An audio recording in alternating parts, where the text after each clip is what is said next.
Votre fidélité nous honore, mesdames et messieurs, bonsoir et bienvenue dans cette édition d'information. Les titres pour commencer. Dans le but de mieux recenser les actions, les rôles et missions de l'État, le ministère de la fonction publique a initié ce mercredi le Forum national sur la clarification du rôle et des missions de l'État dans le processus de développement. Les échos dans cette édition. La cité Plaza Djamon prise le silence après les nombreuses critiques faisant état de l'inondation de cette cité par les fortes précipitations qu'a connues Conakry ces derniers jours. Ce mercredi, la direction a démenti ces accusations par une visite guidée des lieux. Et puis l'ancien international guinéen Abdoul Karim Bangoura, candidat à la présidence de la FEGIFOOT, a animé mardi une conférence de presse, une rencontre qui intervient à quelques jours du congrès électif à la Fédération guinéenne de football. Le Forum national sur la clarification du rôle et des missions de l'État dans le processus de développement s'est tenu ce mercredi. Cette initiative du ministère de la fonction publique doit permettre aux forces vives du pays de mieux recenser les actions, rôles et missions de l'État. C'est le président de la République qui a présidé la rencontre, Aïssata Kaba.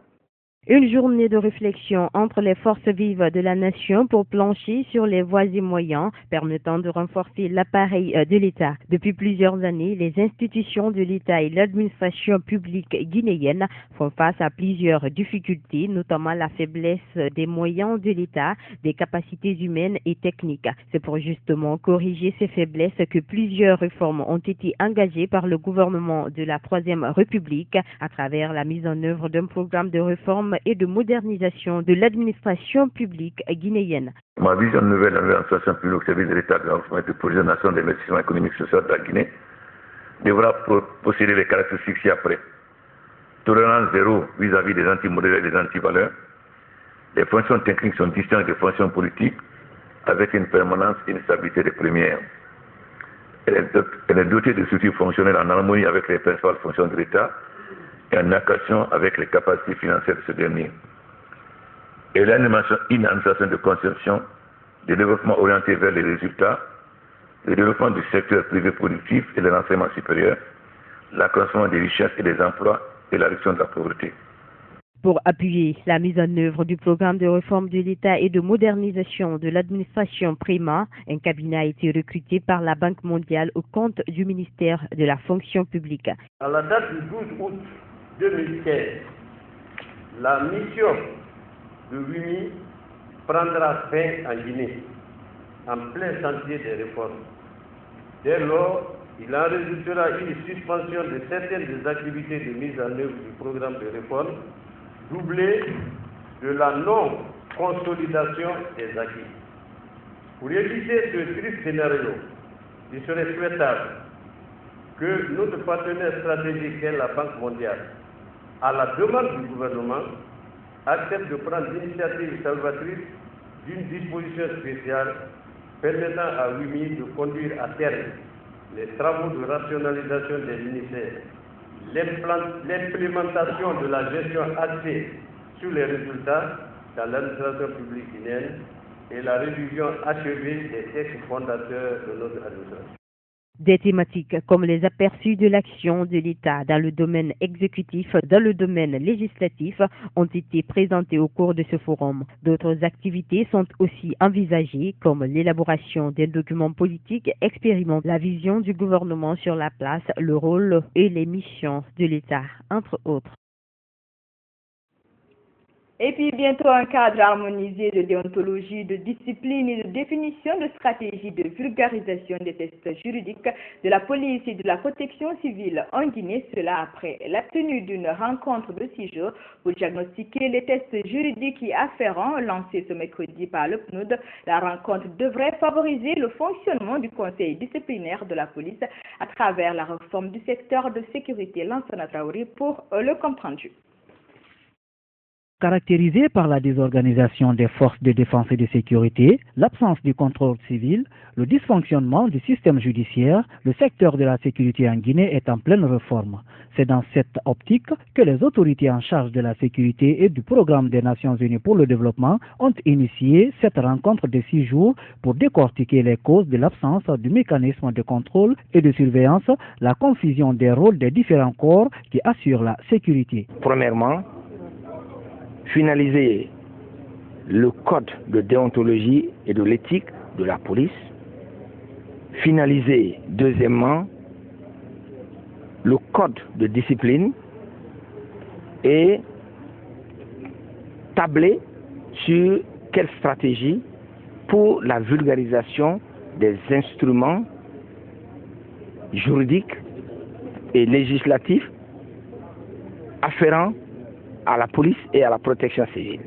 Souvent pointé du doigt par les citoyens lors des interventions des maintiens de l'ordre, le nouveau code de déontologie et de discipline de la police et de la protection civile va favoriser la professionnalisation du secteur, mais également le contrôle dans l'agissement des agents et des officiers. Vu la qualité des participants, vu leur expérience,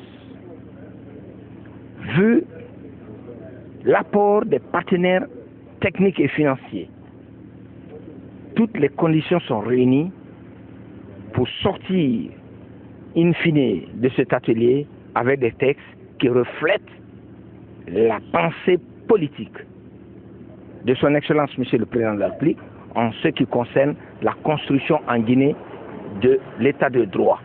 Cette rencontre de 6 jours entre acteurs de sécurité permettra la finalisation d'un code de bonne conduite des forces de sécurité dans leur rôle, mais aussi définir la stratégie de vulgarisation des textes juridiques de la police et de la protection civile en Guinée. Dans ce journal également, le ministère de l'Environnement, des Eaux et Forêts a tenu une table ronde ce mercredi à Conakry sur le financement du programme cadre septennal de gestion durable du réseau guinéen des aires protégées 2015-2022. Ce projet qui consiste à protéger l'environnement en Guinée est appuyé par des partenaires comme l'Union européenne et le PNUD. La rencontre a connu la présence des différents cadres du département et des représentants des institutions républicaines. Idjatou Diallo. Présidée par la ministre de l'Environnement, des Eaux et Forêts, cette table ronde sur le financement du programme cadre septennal de gestion durable des aires protégées qui s'inscrit en droite ligne de la politique sectorielle du département ambitionne de répondre aux exigences de la Guinée en matière de respect de ses engagements vis-à-vis de la Convention sur la diversité biologique. La mise en œuvre de ce projet contribuera également à l'atténuation de la pauvreté de la population riveraine par la mise en place de dispositions de gouvernance. Les aires protégées constituent aujourd'hui pour le monde entier la pierre angulaire de la conservation et la gestion durable de la diversité biologique. Il va de soi que la préservation de l'environnement passe par la protection du cadre de vie, la prévention des risques et la gestion efficace de l'environnement en général. Pour ce faire, mon département, à travers l'Office guinéen de parcs et réserves, a élaboré et validé une stratégie nationale de gestion des aires protégées que nous souhaitons gérer durablement. La Guinée possède certes de nombreuses aires protégées, entre autres 342 forêts classées, 2 parcs nationaux et d'autres catégories d'aires protégées sur le littoral et sur les zones frontalières avec certains pays limitrophes. Mais force est de constater que cette protection est trop souvent virtuelle et que les ressources de biodiversité de la Guinée se sont considérablement dégradées ces 2 dernières décennies. Pour y remédier, l'ambassadeur de l'Union européenne en Guinée lance un appel tout en réitérant son engagement à soutenir la Guinée dans ce projet. Nous allons aussi continuer notre partenariat avec le ministère de l'Environnement pour que les mesures qui doivent être prises soient réellement prises. J'ai fait le lien avec la réforme du secteur de la sécurité. En Guinée, il est important qu'on arrive à mettre fin à l'impunité, et c'est valable pour beaucoup de domaines de la société guinéenne, y compris de l'environnement. Tant que les gens peuvent prendre des actes illégaux et s'en sortir sans aucune sanction, ils vont continuer.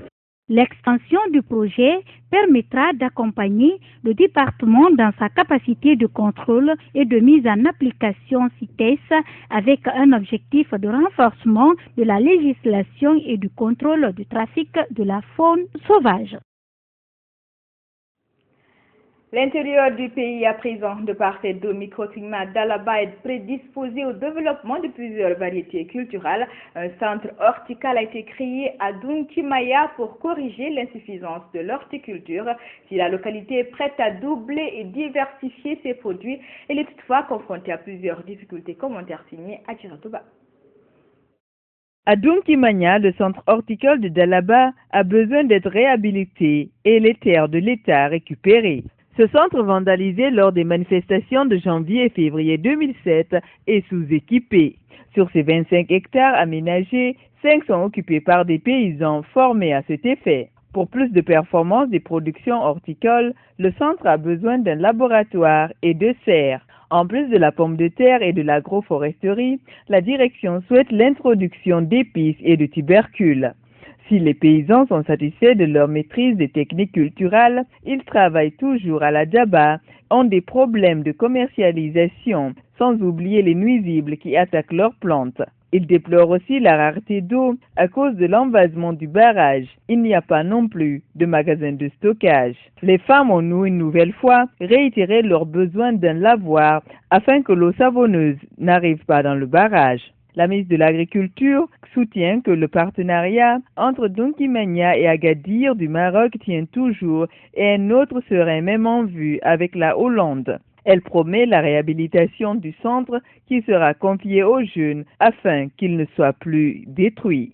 Ce partenariat devrait permettre aux populations d'acquérir de nouvelles techniques culturelles et faire prospérer leur culture.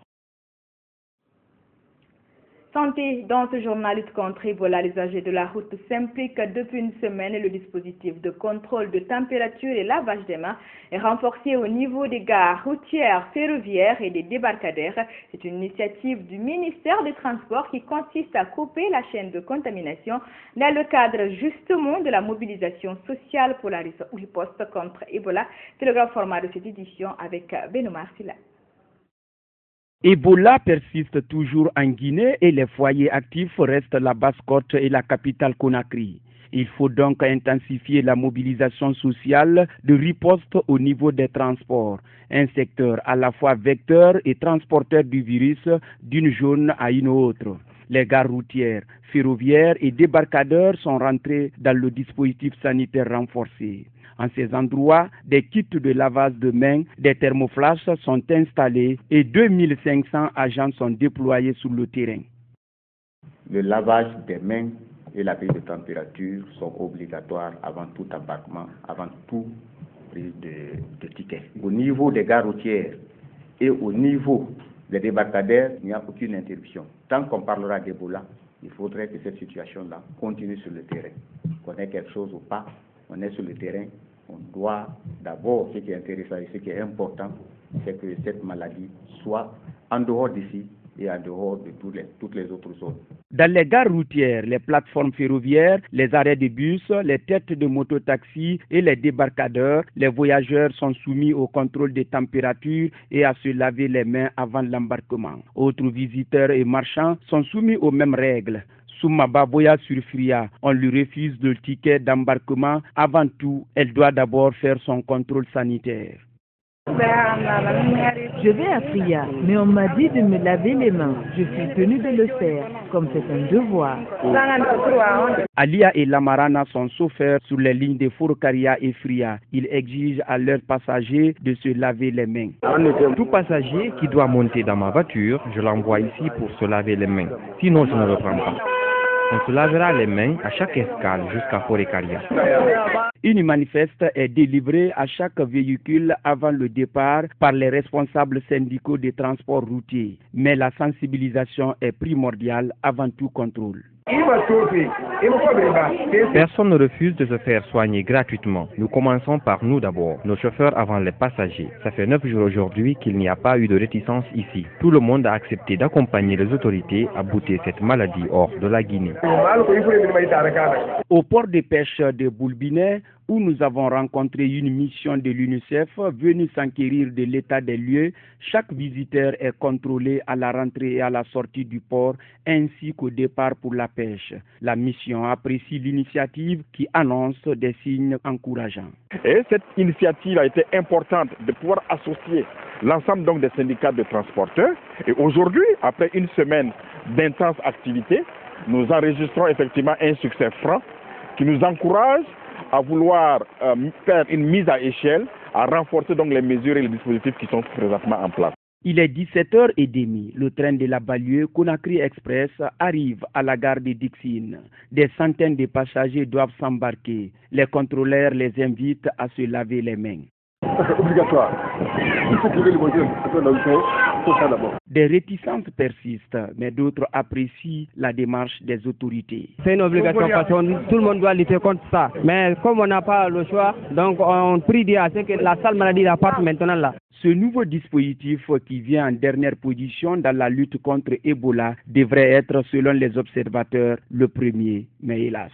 L'action existait bel et bien. Il fallait d'abord outiller les formateurs, les superviseurs et les animateurs de connaissances sur la maladie à virus Ebola. Parce que si vous devrez aller vers les populations, il serait important que vous saviez réellement commenter la maladie. Après d'un an d'urgence sanitaire renforcée en Guinée, il y a toujours un regain de cas à Conakry, tandis qu'à Fourkaria, autrefois foyer actif, est depuis 7 jours sans nouveau cas confirmé. L'un des grands titres de cette édition d'information, visite guidée des locaux de la cité Plaza Jamon ce mercredi, une initiative de sa direction pour démentir les informations faisant état de l'inondation de cette cité par les récentes pluies torrentielles qui se sont abattues sur Conakry. Certains commentaires sur les réseaux sociaux pointent même du doigt la qualité des travaux de construction de cette cité. Abdourahmane Ba pour le comprendre. La cité Plaza Diamant fait objet de plusieurs critiques par certains individus depuis les dernières pluies sur Conakry. Sur les ondes et dans les réseaux sociaux, les images et commentaires indiquent que cette cité est submergée par les eaux de ruissellement. Des images qui mettent en cause la qualité du travail architectural de l'infrastructure. Eh bien, rien n'est vrai de toutes ces accusations, réagit la direction générale de la cité Plaza, qui nous a fait une visite guidée dans ses locaux ce mercredi. Le directeur général en personne à la tête nous a envoyés dans les appartements, salles de réception et dans la grande cour de la cité pour apporter un démenti formel aux rumeurs. Selon lui, ce ne sont que des campagnes de sabotage qui visent à décourager ses éventuels clients. En Guinée, il y a trop de gens. On aime trop mentir et faire des propagandes pour ne rien. Vous-même, vous avez venu voir nos bâtiments, vous avez filmé tout, devant eux, vous avez filmé. Vous avez vu là-dedans aussi. Derrière moi, c'est Plaza, tout est sec. Il n'y a même pas tiré de gouttes d'eau. Ce que j'ai à dire à la population guinéenne et nos frères qui sont à l'extérieur, les gens qui sont intéressés de payer Plaza, ils n'ont qu'à venir. Il n'y a pas d'inondation ici. Seulement, c'est les saboteurs qui veulent saboter le pouvoir du professeur Alpha Condé. Dans la réalisation de cette cité, un système de canalisation des eaux a été prévu pour toute éventualité. Dans le sous-sol, des bouses d'1 mètre de diamètre sont raccordées pour l'évacuation de cette eau jusqu'à la mer. Mais dernièrement, ces bouses ont été déterrées par endroits à cause d'un conflit domanial. Des solutions pour les raccorder sont étudiées, même si cela ne représente aucune inquiétude pour le moment.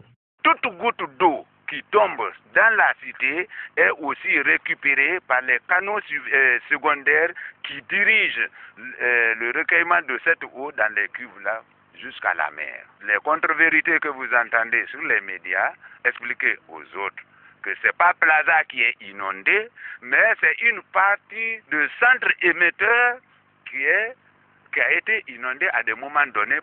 Les eaux qui se reversent sur la chaussée et qui ont fait des dégâts ces derniers jours dans le quartier Kipé sont donc pas pour eux une erreur technique dans le projet de construction de Plaza, comme l'affirment certains, mais plutôt par le fait que les caniveaux de la transversale Kipé-Bambeto soient bouchés par les ordures, d'où ces travaux de curage engagés par Plaza Diamond pour débloquer la circulation des eaux de ruissellement qui stagnent toujours dans ce carrefour.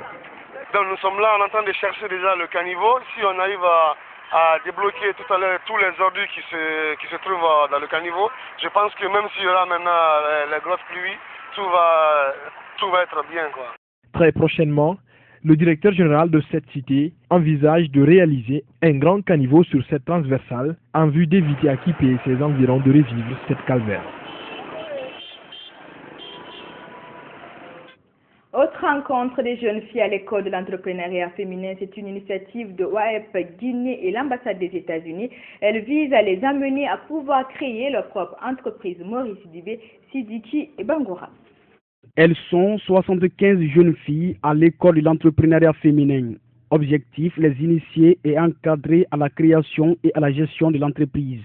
Nous voulons que les jeunes filles s'intéressent à l'entrepreneuriat, qu'elles arrivent à créer leur propre entreprise et encore on les forme pour mieux gérer ces entreprises, pour qu'elles soient un jour autonomes dans la vie active. Durant cette formation, les travaux sont axés sur la gestion financière et administrative d'une entreprise, la négociation commerciale et le montage des projets. Ce sont des thèmes qui sont tous importants. Comment gérer une entreprise, si petite soit-elle, comment il faut la gérer. Et puis ensuite, lorsqu'on tient une entreprise, négocier des marchés avec les fournisseurs, des partenaires. Avant de monter son entreprise, il faut déjà monter le projet, de l'idée donc venir au projet, et puis comment est-ce que ce projet est bancable, obtenir un financement par rapport auprès des banques, qui au vu des éléments qu'on leur aura fournis, auront la bienveillance de vous prêter l'argent. Cette formation, initiée par Awet Guinée, est soutenue par l'ambassade des États-Unis en Guinée. Cet appui s'inscrit dans le cadre de l'implication des femmes, particulièrement les jeunes filles, à l'entrepreneuriat. C'est un projet entre EOP Awet Guinée. Nous avons soutenu cette organisation depuis quelques années pour encourager la participation des jeunes femmes dans les entreprises, pour encourager l'indépendance des jeunes gens. À la fin de cette formation de 3 jours, il est attendu que ces participantes parviennent à créer leurs propres entreprises pour contribuer au développement du pays. Dans l'actualité, toujours l'association guinéenne des éditeurs de la presse indépendante AGPI était en conclave ce mercredi au musée national de Sandarvalia.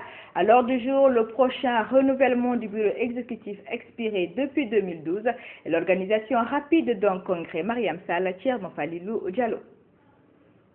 L'association guinéenne des éditeurs de la presse indépendante depuis 2012 fonctionne dans l'illégalité.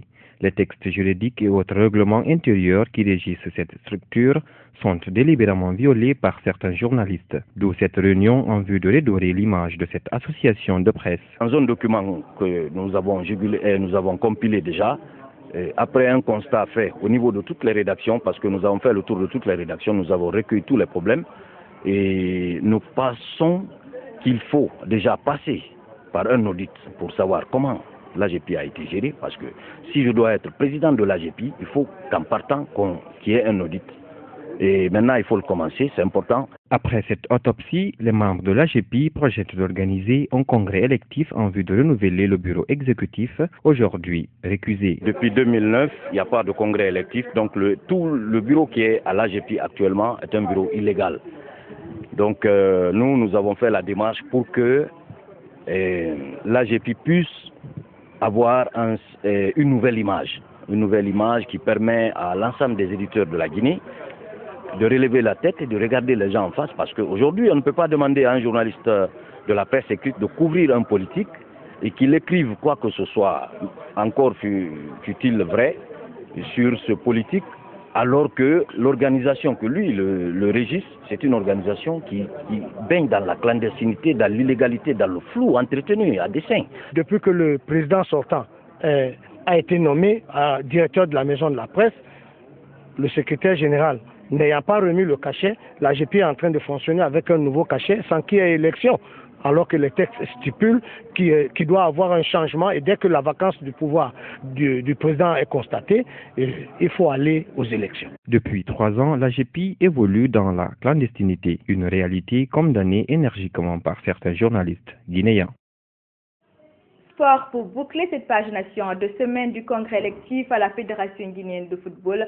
Fegifoot prévu le 14 août prochain à Conakry, les candidats en lice à la présidence usent de tous les moyens possibles pour convaincre l'électorat. C'est dans cette perspective que l'ancien international guinéen Abdul Karim Bangoura, candidat à la présidence de la Fegifoot, a animé une conférence de presse ce mardi. Objectif, décliner son programme de société, ses axes prioritaires pour le football guinéen. Fali Guilapouki. À quelques jours du prochain congrès électif à la Fédération guinéenne de football, 3 personnes pour l'heure ont annoncé officiellement leur candidature. Il s'agit du sortant Salifou Kamara Super V, Ibrahima Sorini Magan Bleu et Abdul Karim Bangoura Akabi. Le dernier met le pied sur l'accélérateur. Devant un parterre de journalistes, l'ancien international guinéen a sollicité le soutien sans réserve de tous les acteurs du football guinéen. On a un projet, comme je l'ai dit tantôt, bien ficelé, qui concerne la formation des formateurs, la formation de nos jeunes, la réinsertion de nos anciens joueurs, les infrastructures. Vous voyez tout ce qui se passe ici aujourd'hui. Les enfants ne font que jouer dans les rues. C'est malheureux, mais c'est comme ça. Donc, quand nous, on sera là, je l'ai dit et je le répète encore, chaque année, avec l'allocation qu'on va avoir et de la FIFA et de la CAF, on fera minimum un terrain synthétique. Et chaque année, on enverra 10 entraîneurs à la formation. Les équipes de nationales toucheront 30 millions, plus 2 jeux de maillot et 10 ballons chacun pour un départ. S'agissant de la gestion actuelle du football guinéen, par Salifou Kamara Super V, l'ancien sociétaire de l'association sportive de Kaloum, a remis le couteau dans la plaie. Tout l'argent que cette fédé encaisse, nous le savons tous, pratiquement combien cette fédé gagne, mais à l'arrivée, on ne voit pas les retombées sur notre développement, sur le développement de notre football, encore moins les projets, tout simplement. Donc, tout ça prouve à suffisance que nous, on s'est décidé de se présenter, de se porter candidat pour corriger tout ça. La candidature ne peut pas faire l'unanimité au sein de la Fédé, tout simplement parce qu'elle est juge et partie en même temps. C'est elle qui décide qui doit compétir ou non. Malheureusement, c'est comme ça. Et ça, c'est pas normal. Et nous, quand on aura la chance demain d'y accéder, on va changer tout ça parce que c'est pas le statut standard de la FIFA. C'est eux qui ont rajouté des paragraphes pour bloquer demain des personnes ressources comme vous à vous porter candidat. C'est malheureux, mais c'est comme ça. Parlant de ses priorités, le principal challenger de Super V, AKB, a promis de signer un accord pour la création d'une ligue professionnelle avec les clubs étrangers. Il compte aussi réorganiser le championnat national s'il est élu le 14 août prochain. À présent, l'actualité sur le continent, 80% de ces cas de cancer de foie sont liés à la consommation d'aliments contaminés par l'aflatoxine. Selon l'Organisation mondiale de la santé, cette substance se retrouve notamment dans le maïs et l'arachide. Au Sénégal, le partenaire pour le contrôle pour des affaires toxines en Afrique a lancé une étude pour plancher sur l'impact suivi. Selon l'OMS, l'Organisation mondiale de la santé, 80% des cas de cancer du foie sont liés à la consommation d'aliments contaminés par l'aflatoxine, comme le maïs et l'arachide. Pour déterminer la prévalence de ce champignon cancérigène dans les chaînes alimentaires humaines et animales au Sénégal, le PACA, le Partenariat pour le contrôle des aflatoxines en Afrique, a commandité une étude sur l'impact économique des aflatoxines au Sénégal. Quand nous avons analysé les niveaux de consommation en fonction des informations que nous avons avec nos outils d'analyse, nous nous sommes rendus compte que les personnes, surtout dans les zones centre, sud et est, ingèrent par jour des quantités inacceptables d'aflatoxine. Tous les jours, à travers l'arachide, à travers le maïs essentiellement. Mais presque partout au Sénégal, nous sommes confrontés à l'aflatoxine à travers la consommation de ces produits. Les résultats de cette recherche, publiée mardi matin, contribueront à l'élaboration d'un plan stratégique de lutte contre les aflatoxines au Sénégal. La contamination par l'aflatoxine a un impact sur les secteurs de l'agriculture, de la santé et du commerce et coûterait entre 46 et 81 milliards de francs CFA au gouvernement sénégalais tous les ans. Ce que PACA est en train de faire, c'est d'identifier là où il y a le manquement et essayer donc de corriger. Mais pour corriger, il faut sensibiliser les populations. Certes, ils connaissent la problématique de l'aflatoxine d'une façon ou d'une autre, mais c'est pas comparable quand on rencontre ces populations plutôt, pour les sensibiliser davantage sur l'effet des aflatoxines sur la santé. Eux-mêmes, ils le comprennent, mais aussi l'effet sur le commerce dans la filière de l'arachide ou bien même du maïs. Le plan stratégique permettra d'améliorer les cadres législatifs et réglementaires pour renforcer le contrôle des aflatoxines dans les chaînes alimentaires humaines et animales, ainsi que de réduire les risques de contamination. C'est la fin de ce journal qui vous a été présenté par toute l'équipe technique et rédactionnelle du groupe Évasion Guinée. Nous retrouvez sur le www.groupeevasionguinée.info. Bonsoir, que vous soyez à travers le monde.